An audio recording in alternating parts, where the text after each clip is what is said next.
Hello दोस्तों, स्वागत है आपका हमारे YouTube channel target exam only में। आज की क्लास में हम डीएलएड फर्स्ट सेमेस्टर के बारे में बात करेंगे। ठीक है, डीएलएड फर्स्ट सेमेस्टर में हम अपने प्रशिक्षु बैच के बारे में बात करेंगे। किसके बारे में बात करेंगे? प्रशिक्षु बैच के बारे में बात करेंगे, जो हमारे YouTube channel target exam only, किस पर? टारगेट एग्जाम ओनली पर फ्री ऑफ कॉस्ट प्रोवाइड किया जाएगा, फ्री ऑफ कॉस्ट प्रोवाइड किया जा रहा है। आप उस क्लासेस को हमारे YouTube channel target exam only को सब्सक्राइब करके देख सकते हैं।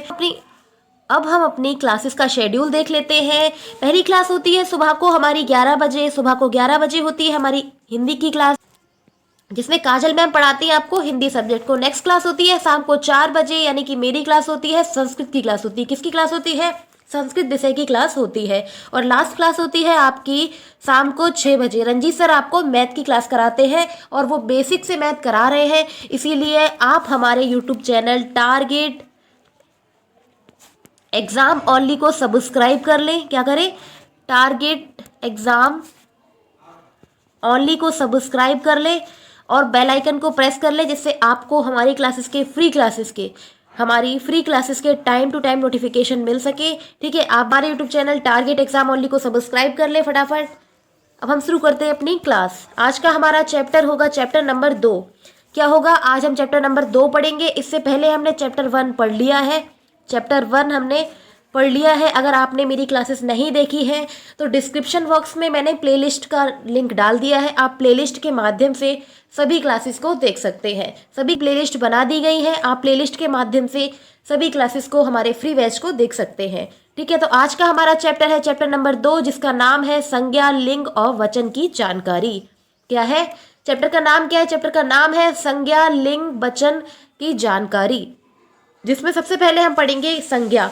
क्या पढ़ेंगे? संज्ञा पढ़ेंगे। अब हम इसको मिटा देते हैं।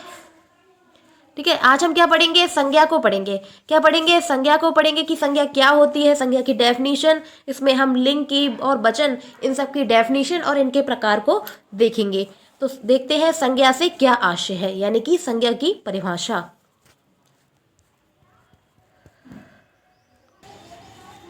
ठीक है, अब हम देखेंगे संज्ञा की डेफिनेशन। क्या देखेंगे? संज्ञा की डेफिनेशन देखेंगे कि संज्ञा की डेफिनेशन क्या होती है। ठीक है, जिससे किसी प्राणी, वस्तु या भाव का बोध हो। संज्ञा किसे कहते हैं? संज्ञा उसे कहते हैं जिससे किसी वस्तु, प्राणी या भाव का बोध हो, उसे संज्ञा कहते हैं। क्या कहते हैं? उसे संज्ञा कहते हैं। इसकी एक और डेफिनेशन देख लेते हैं। कि संज्ञा क्या है? संज्ञा का शाब्दिक अर्थ होता है नाम। क्या होता है इसका शाब्दिक अर्थ? होता है नाम। किसी भी वस्तु, हमारे आसपास की जो भी वस्तु है वो क्या है? वो संज्ञा है, अर्थात नाम को संज्ञा कहते हैं। दूसरे शब्दों में किसी व्यक्ति, वस्तु अथवा स्थान व भाव को क्या कहते हैं? भाव के नाम को संज्ञा कहते हैं। क्या कहते हैं? भाव के नाम को संज्ञा कहते हैं।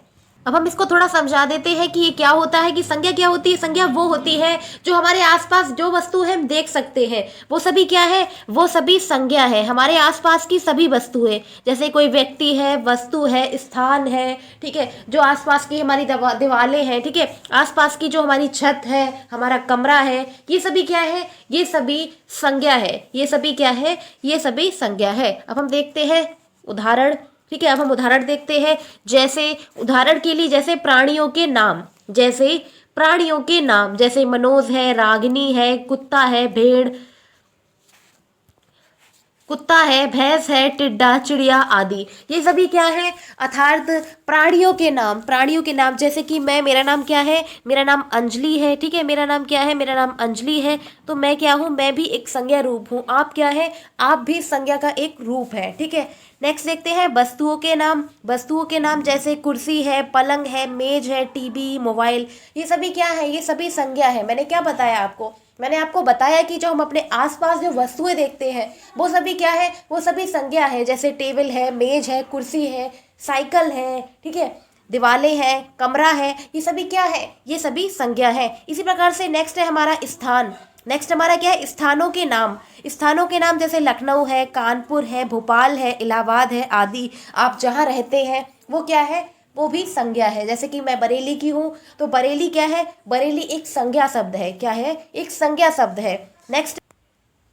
नेक्स्ट है भाव के नाम। नेक्स्ट क्या है, भाव के नाम जैसे प्रेम है, घृणा है, बुराई, लड़ाई, बुढ़ापा, मिठास, क्रोध, शांति, ईर्ष्या, ये सभी क्या है, ये हमें दिखाई नहीं देते हैं, ये क्या है, ये भाव है, क्या है, ये भाव है। तो भाव को भी क्या कहते हैं, भाव को भी संज्ञा कहते हैं, क्या कहते हैं, भाव को भी संज्ञा कहते हैं। तो आपने समझ लिया होगा कि संज्ञा क्या होती है, कि हमारे आसपास की जो भी वस्तुएं हैं वो क्या कहलाती हैं, वो संज्ञा कहलाती है। फिर चाहे कुर्सी हो, मेज हो, ठीक है, या फिर कोई व्यक्ति हो या वस्तु हो, या कोई राज्य हो, या फिर कोई स्टेट हो, ठीक है, या कोई स्टेट हो जैसे लखनऊ है, कानपुर है, आगरा है, भोपाल है, ठीक है, या फिर कोई भाव हो जैसे कि आपके अंदर क्या होता है, किसी चीज़ की खाने की इच्छा उत्पन्न होना, तो ये क्या है, ये भाव है। जैसे मीठा खाने पर क्या होता है, हमें मीठा फील होता है, मिठास होती है उसमें। जैसे क्रोध, किसी पे गुस्सा होने पर आपको क्या आता है, क्रोध आता है। तो ये सभी क्या है, ये सभी संज्ञा के ही एक रूप है, क्या है, ये सभी संज्ञा के ही एक रूप है, ठीक है। अब हम देखते हैं संज्ञा के प्रकार। अब हम क्या देखते हैं, अब हम संज्ञा के प्रकार देखते हैं। संज्ञा के प्रकार देखने से पहले सबसे पहले आप हमारे YouTube channel target exam only को सब्सक्राइब कर लें और बेल आइकन को प्रेस कर लें, जिससे आपको हमारी क्लासेस के टाइम टू टाइम नोटिफिकेशन मिल सके। और क्लास अच्छी लगे तो लाइक भी करते रहें।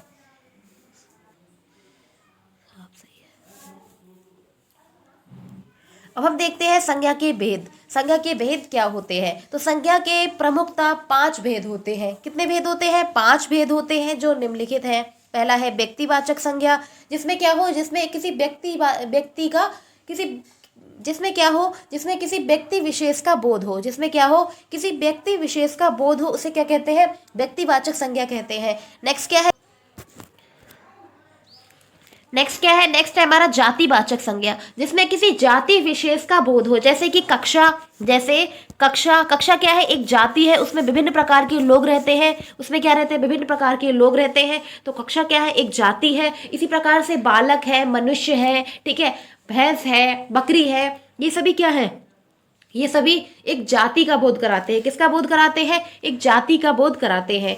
नेक्स्ट है हमारा भाववाचक संज्ञा। क्या है, भाववाचक संज्ञा, जिसमें मैंने आपको बताया कि जो जैसे भाव प्रकट करते हैं, भाव के रूप को ही क्या कहते हैं, भाववाचक संज्ञा कहते हैं। जैसे क्रोध है, घृणा है, प्रेम है, ये सभी क्या है, भाववाचक संज्ञा के ही रूप है। नेक्स्ट है समूहवाचक संज्ञा या समुदायवाचक, जिसमें किसी समूह का बोध हो, यानी कि जैसे कि सेना का दल हो गया, जैसे सेना का दल हो गया, ठीक है। तो ये सभी क्या है, ये क्या है, ये क्या है, ये समूह है। क्या है, जो समूह में वस्तुएं होती है या फिर किसी चीज का ग्रुप, तो उसको क्या कहेंगे, समूहवाचक संज्ञा या समुदायवाचक संज्ञा कहते हैं। नेक्स्ट है द्रव्यवाचक संज्ञा।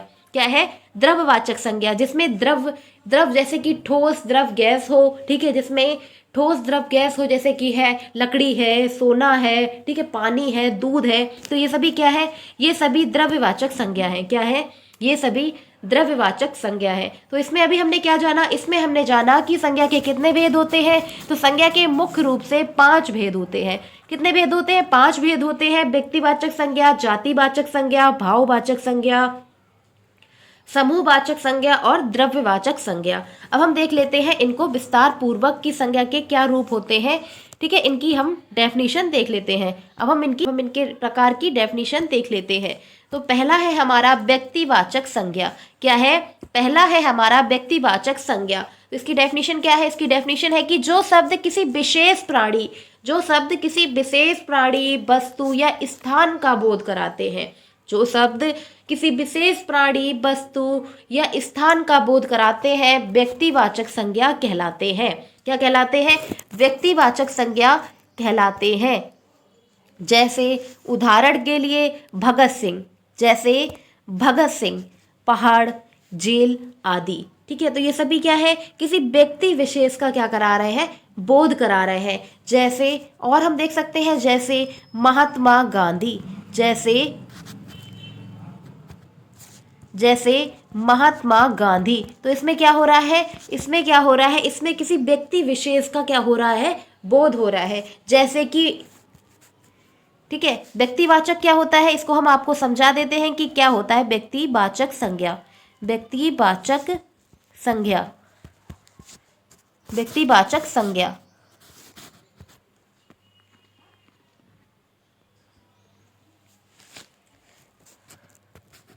तो इसमें क्या आता है, जैसे कि भगत सिंह है, जैसे भगत सिंह है, ठीक है, भगत सिंह है, महात्मा गांधी है, ठीक है, महात्मा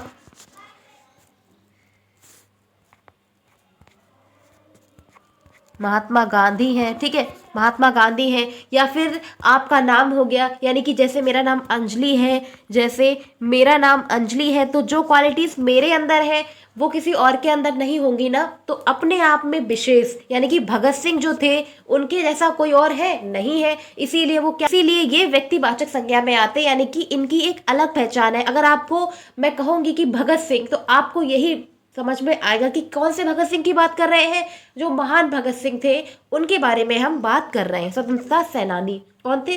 स्वतंत्रता सेनानी। इसी प्रकार से महात्मा गांधी, ठीक है, जैसे कि मैं हूँ, यानी कि मेरा नाम क्या है, मेरा नाम अंजलि है, और जो क्वालिटीज मैं रखती हूँ वो क्वालिटीज कोई और नहीं रखता होगा, मेरे जैसी होंगी तो और भी, लेकिन जो क्वालिटीज मैं रखती हूँ तो वो किस में आ जाएगा, वो आ जाएगा हमारा व्यक्तिवाचक संज्ञा में।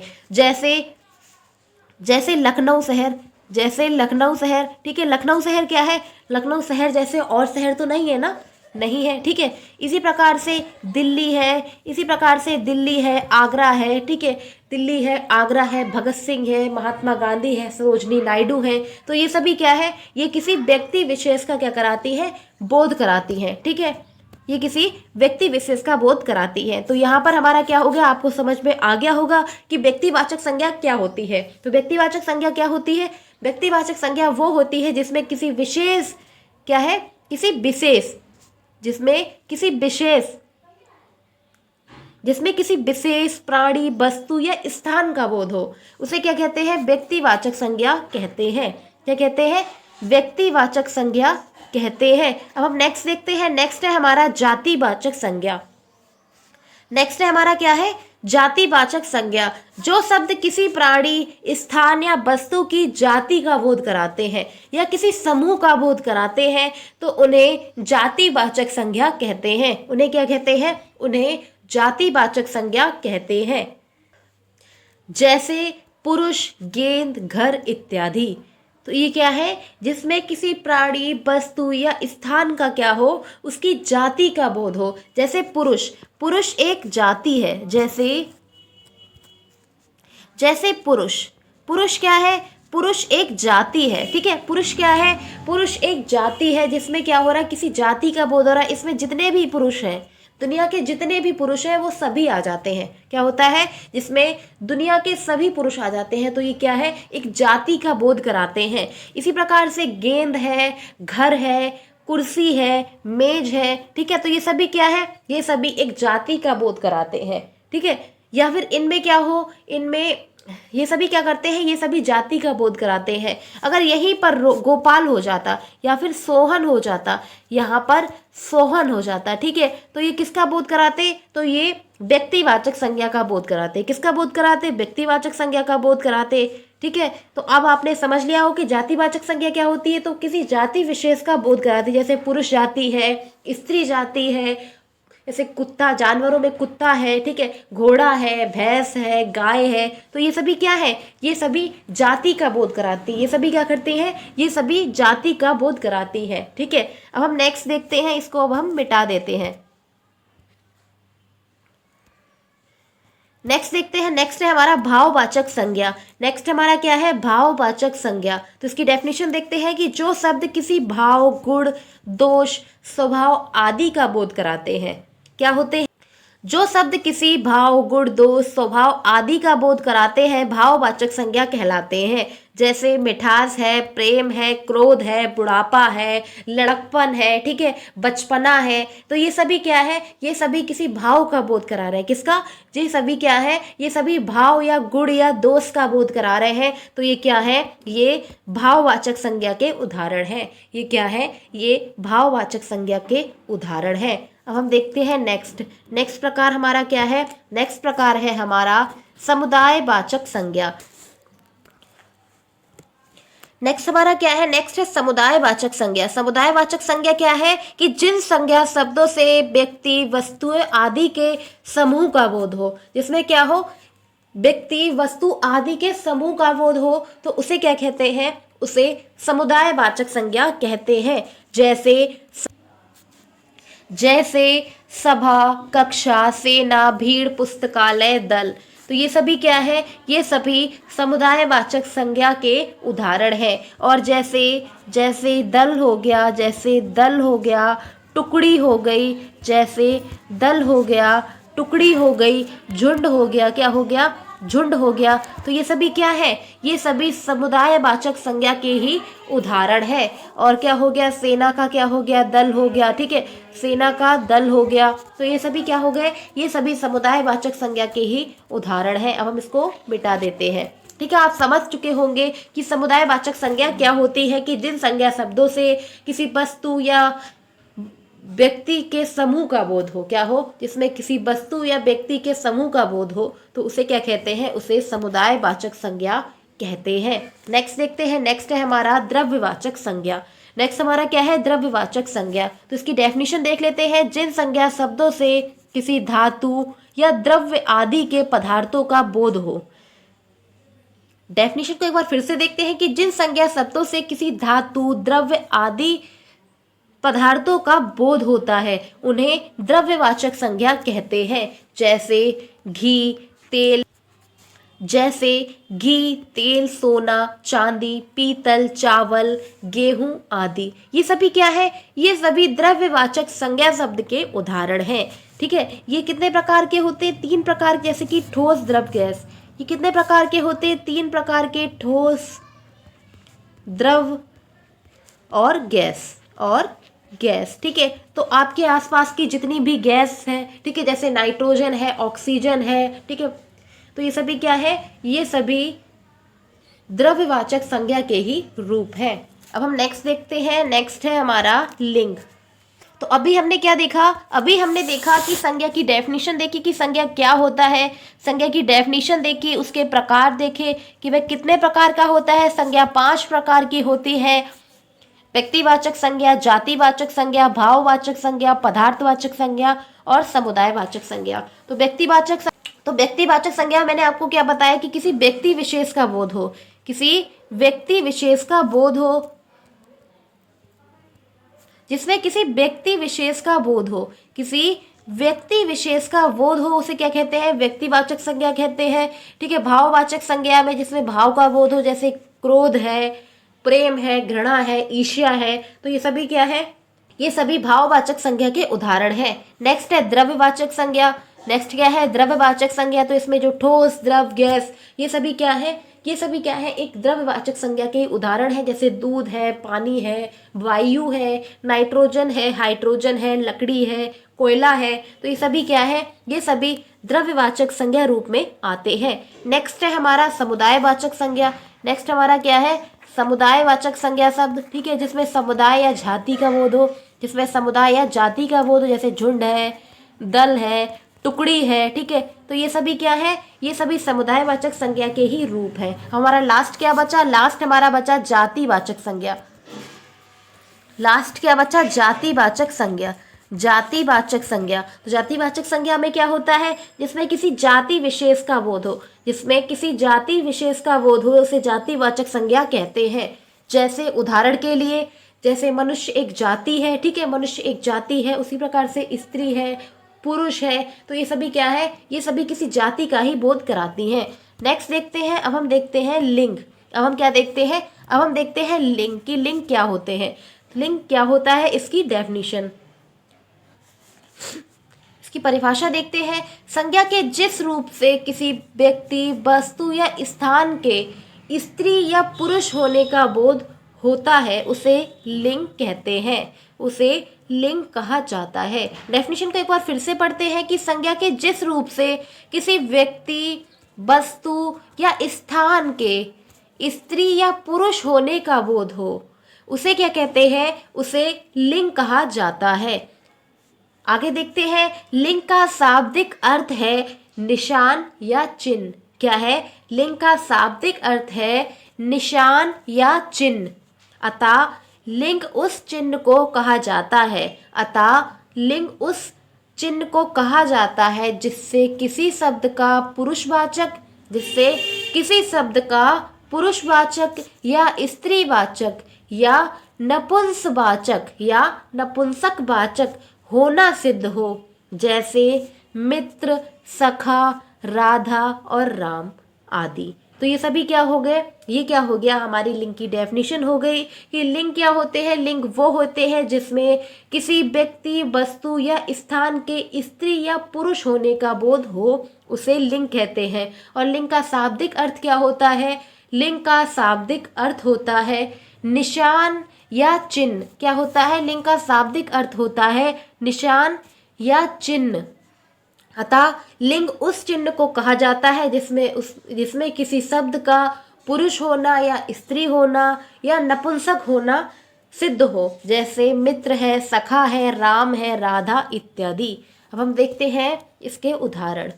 अब हम इसके उदाहरण देखते हैं, जैसे जैसे जैसे राजा, घोड़ा, हाथी, सिंह, बकरा, गधा, भारत, दिन, लड़का। ये सभी क्या है, ये सभी पुरुषवाचक, ये सभी क्या है, ये सभी पुरुष जाति का बोध करा रहे हैं। जैसे कि राजा क्या है, राजा पुरुष जाति का बोध करा रहा है। राजा है, घोड़ा है, हाथी है, सिंह है, गधा है, भारत, दिन, लड़का।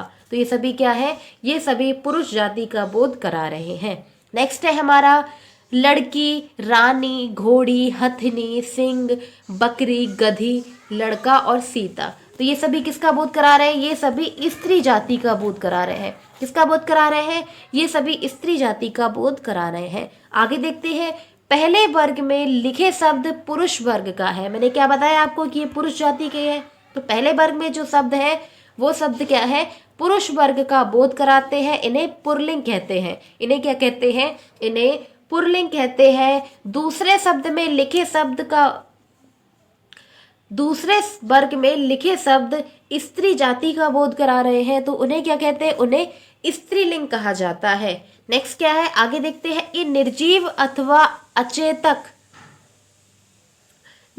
अथवा अचेतन पदार्थ भी पुल्लिंग या स्त्रीलिंग होते हैं, जैसे पत्थर, पहाड़, घर आदि पुल्लिंग है। और सड़क, रस्सी और लड़की, ये सभी क्या है, ये सभी स्त्रीलिंग है। ये सभी क्या है, ये सभी स्त्रीलिंग है। अब हम आगे देखते हैं। अब हम देखते हैं लिंग के प्रकार कि लिंग कितने प्रकार के होते हैं। तो लिंग के प्रकार,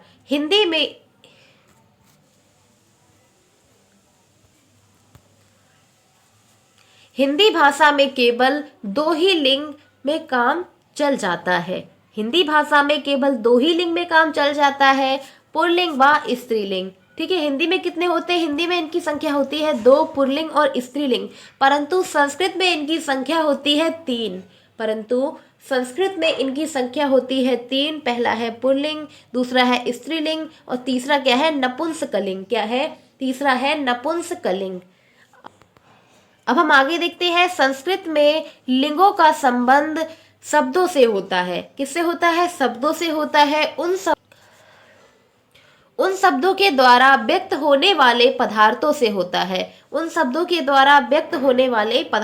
होता है। इसीलिए संस्कृत में लिंग निर्णय में विशेष कठिनाई होती है। इसीलिए संस्कृत में लिंग का निर्णय करने में क्या होता है, विशेष कठिनाई होती है। जैसे हिंदी में अग्नि तथा महिमा शब्द स्त्रीलिंग है। हिंदी में अग्नि और महिमा जो है वो स्त्रीलिंग शब्द है, परंतु यह शब्द संस्कृत में पुल्लिंग में प्रयुक्त होते हैं। परंतु जो ये शब्द है, जैसे कि अग्नि है, महिमा है, तो ये सभी क्या शब्द है, ये सभी शब्द हैं जो हिंदी में अग्नि और महिमा को क्या कहते हैं, स्त्रीलिंग कहते हैं। हिंदी में अग्नि और महिमा जो होते हैं, जो शब्द होते हैं, वो स्त्रीलिंग में प्रयोग किए जाते हैं, परंतु संस्कृत में इनका प्रयोग पुल्लिंग में होता है। संस्कृत में अग्नि व महिमा का प्रयोग पुल्लिंग में होता है। ऐसे ही मित्र शब्द पुल्लिंग है एवं सखा शब्द क्या है, नपुंसकलिंग है। ठीक है, तो ये क्या करता है, ये नपुंसकलिंग यानी कि पुल्लिंग और स्त्रीलिंग दोनों जाति का बोध कराता है। अतः इन लिंग शब्दों की पहचान अभ्यास से ही कर सकते हैं। इन लिंग की पहचान हम अभ्यास के माध्यम से कर सकते हैं, क्योंकि संस्कृत में जो क्योंकि जो हिंदी में जो लिंग होते हैं, हिंदी में जो पुल्लिंग होता है वही संस्कृत में स्त्रीलिंग होता है, और हिंदी में जो स्त्रीलिंग होता है वो संस्कृत में पुल्लिंग होता है। इसीलिए इन शब्दों की पहचान के लिए अभ्यास करना अति आवश्यक है। इसीलिए इनको अभ्यास के माध्यम से ही इनको हम समझ सकते हैं, केवल किसी नियम का आधार नहीं। ठीक है, ये अभ्यास के माध्यम से समझ सकते हैं और किसी नियम के माध्यम से नहीं समझा जा सकता इनको। आगे देखते हैं, अब हम देखते हैं वचन। अब हम देखते हैं वचन क्या होते हैं, इनकी डेफिनेशन। ठीक है, अब हम क्या देखते हैं, वचन देखते हैं। तो वचन की परिभाषा क्या है कि शब्द के जिस रूप से एक या एक से अधिक संख्या का बोध होता है, शब्द के जिस रूप से एक या एक से अधिक संख्या का बोध होता है उसे वचन कहते हैं, उसे वचन कहते हैं। तो डेफिनेशन को एक बार फिर से पढ़ते हैं कि शब्द के जिस रूप से एक या अथवा एक से अधिक संख्या का बोध हो उसे वचन कहा जाता है। उदाहरण के लिए जैसे बालिका पठती, जैसे बालिका पठती, और दूसरा क्या है, बालिका पठंती, दूसरा क्या है, बालिका पठंती। ठीक है, तो आगे देखते हैं, यहाँ बालक शब्द में एक बालक का बोध है। यहाँ आगे देखते हैं, यहाँ बालक शब्द में क्या है, एक बालक का बोध है, जबकि बालिका शब्द में एक से अधिक बालक का बोध है। ठीक है, इसमें क्या है, इसमें एक बालक का बोध है, यानी कि बालक पढ़ रहा है। ठीक है, इसमें एक बालक का बोध है, जबकि इसमें बालिका पठंती यानी कि बहुत सारे, एक से अधिक। ठीक है, एक से अधिक बच्चों का क्या हो रहा है, बोध हो रहा है। तो ये क्या कहलाते हैं, ये वचन कहलाते हैं। वचन में क्या होता है, एक या एक से अधिक संख्या का बोध हो उसे वचन कहते हैं, उसे वचन कहते हैं। अब हम आगे देखते हैं, अब हम देखेंगे वचन। अब हम क्या देखते हैं, अब हम देखेंगे वचन के भेद की वचन कितने प्रकार के होते हैं। तो वचन के भेद, वचन संस्कृत में 3 प्रकार के होते हैं। वचन संस्कृत में 3 प्रकार के होते हैं, एक वचन, द्विवचन, बहुवचन। कितने प्रकार के होते हैं, संस्कृत में वचन 3 प्रकार के होते हैं, एक वचन, द्विवचन, बहुवचन। अब हम इसकी डेफिनेशन देख लेते हैं कि एक वचन क्या होता है। एक वचन संज्ञा के जिस रूप से किसी एक वस्तु अथवा व्यक्ति का बोध हो, संज्ञा के जिस रूप से किसी एक व्यक्ति या वस्तु का बोध हो उसे एक वचन कहते हैं, उसे एक वचन कहते हैं। के लिए जैसे छात्रा, बालिका, थैला, बालिका, वृक्षा, सिंह, पुस्तक, मूषिका, कलमा और फलम, ये सभी क्या है, ये सभी किसी एक वस्तु या जाति का बोध करा रहे हैं। ठीक है, या व्यक्ति का बोध करा रहे हैं, तो ये क्या है, एक वचन है। ये क्या है, एक वचन है। नेक्स्ट देखते हैं, नेक्स्ट है हमारा द्विवचन। नेक्स्ट प्रकार हमारा क्या है, नेक्स्ट प्रकार है हमारा द्विवचन। इसकी डेफिनेशन देखते हैं कि जिस शब्द से किसी 2 वस्तुओं का बोध हो, जिस शब्द से किसी 2 वस्तुओं का बोध हो उसे द्विवचन कहा जाता है। जिसमें क्या हो, 2 वस्तुओं का बोध हो उसे द्विवचन कहते हैं। जैसे बालको, छात्री, फले, आवाम, युवाम, वृक्षो, मातरो, नाधो, राजानो, लते, रामो। तो इसमें क्या है, इसमें 2 जाति का बोध करा रहे हैं, यानी कि 2 वस्तुओं का बोध करा रहे हैं, तो उसे द्विवचन कहते हैं। इसी प्रकार से नेक्स्ट है हमारा बहुवचन। नेक्स्ट हमारा क्या है, बहुवचन। तो संज्ञा के जिस रूप से किसी व्यक्ति या वस्तु का एक से अधिक होने का बोध हो, क्या हो, एक से अधिक होने का बोध हो उसे बहुवचन कहते हैं। उदाहरण के लिए जैसे छात्रा, बालिका, वयम, यूयम, रामा, कवय, लता, नध, राजना या पितर, ये सभी क्या है, ये सभी बहुवचन यानी कि एक से अधिक व्यक्ति या वस्तु का बोध करा रहे हैं, तो इसे क्या कहते हैं, इसे कहते हैं बहुवचन। तो अभी हमने क्या देखा, अभी हमने अपनी क्लास में, आज की क्लास में हमने देखा संज्ञा की डेफिनेशन। आज की क्लास में हमने क्या देखा, संज्ञा की डेफिनेशन, उसके प्रकार क्या होते हैं। नेक्स्ट देखा हमने लिंग की, लिंग किसे कहते हैं और लिंग के प्रकार, और लास्ट हमने देखा वचन और वचन के प्रकार। तो ये तीनों आज हमने पढ़े, और आज का हमारा जो चैप्टर नंबर 2 था, चैप्टर नंबर 2 खत्म हो गया। इसमें हमने संज्ञा, सर्वनाम और लिंग की जानकारी ली, यानी कि इनके प्रकार और इनकी परिभाषा को देखा।